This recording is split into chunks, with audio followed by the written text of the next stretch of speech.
நமக்கெல்லாம் எல்லா கூட்டங்களிலும் ஆற்றலும் ஊக்கமும் கொடுத்து கொண்டிருக்கின்ற மதிப்புமிகு சுதாகர் ரெட்டிஜி அவர்களே, அணிகள் மற்றும் பிரிவுகளினுடைய தமிழகத்தினுடைய பொறுப்பாளர் அண்ணன் KT ராகவன்ஜி அவர்களே,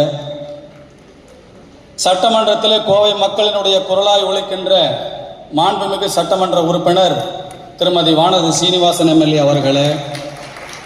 ஈரோடு மக்களின் குரலாய் சட்டமன்றத்தில் ஒலிக்கின்ற மாண்புமிகு சட்டமன்ற உறுப்பினர் திருமதி சரஸ்வதி MLA அவர்களே, மற்றும் நமது பெரும்பாடத்தில் இருக்கின்ற மாநிலங்களுடைய துணைத் தலைவர் பேராசிரியர் கனக சபாபதி அவர்களே, மாநிலத்தினுடைய செயலாளர் நந்தகுமார் அவர்களே, மாநிலத்தினுடைய செயலாளர் மலர்கொடி அக்கா அவர்களே, ex-MLAக்கள் சேலந்திர துரை அவர்களே மற்றும் சௌந்தர பாண்டியன் அவர்களே,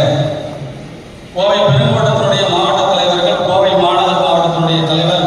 அருமையண்ணன் ரமேஷ்குமார் அவர்களே, கோவை தெற்கு மாவட்டத்தினுடைய தலைவர் அருமை சகோதரர் சந்திரசேகர் அவர்களே, நீலகிரி மாவட்டத்தினுடைய தலைவர் அருமை சகோதரர் தர்மன் அவர்களே, திருப்பூர் வடக்கு மாவட்டத்தினுடைய தலைவர் அருமை சகோதரர் KCMB சீனிவாசன் அவர்களே,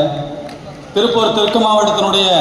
தலைவர் அருமை சகோதரி டாக்டர் மோகனப்பிரியா சரவணன் அவர்களே, ஈரோடு வடக்கு மாவட்டத்தினுடைய தலைவர் அருமை சகோதரர் SM செந்தில் அவர்களே,